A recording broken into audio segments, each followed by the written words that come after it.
400 গ্রাম চর্বি। তাহলে আপনি 1.5 কেজি চর্বি দিবেন? তাহলে এটা কতটুকু? বেড়া দিয়ে দাঁড়ান এনে রাখেন।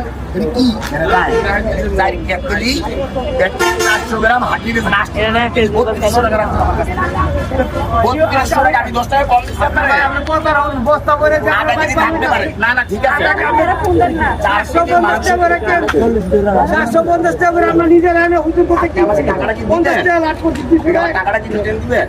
এটা কথা বলেন টাকা আমার যা করতে কিনাছি আমরা তো লইছি ভাই আপনি 900 টাকা কেজি দিয়েছেন। কথা বুঝেন না আপনি আমার টাকাটা দিয়ে দেন। আমরা যে আমি নিয়েছি আমি তো ব্যস্ত আছি দিয়ে দেন কোনো দরকার নাই, আপনার টাকাটা দিয়ে দেন। আঙ্কেল টাকাটা দিয়ে দেন। আপনি মাংস আপনি বেচেন।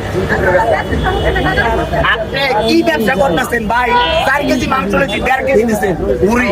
মানে এই যে দেখেন এগুলা দিচ্ছে এগুলা দামও আছে ভাই। এই যে দেখেন এই যে গরুর দাম 800 টাকা ভাই কেজি। আমরা তো এই বস্তা করে 3200 টাকা দিচ্ছি তার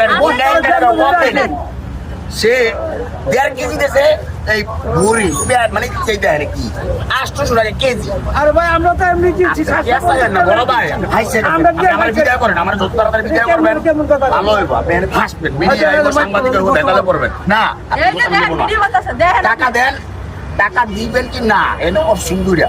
টাকা দিয়ে দিলাম ভাগ্য জমা আমি বাঁচবেন, আর টাকা যদি আমার ফেরত না দেন আমি ভ্যানছে ভাই ভিডিও করতে আমার মনে আমার ভিডিও করবো আমার কি লেগে নিলেন টাকাটা? আমি তো কি দেখে নিলেন? আমরা কিনে নিয়ে আমার ইচ্ছা আমি ভিডিও করবো। কথা বুঝেন কি দেখে নিয়েছেন? আমরা তো বস্তা করে আপনি করেন, আপনি ব্যবসা করতে এসে করেন, কি দিলেন আমাকে? আমরা যে দেখতে আমি একটা মানুষ, না পারলে 4 কেজি গোছ আমার ফ্যামিলি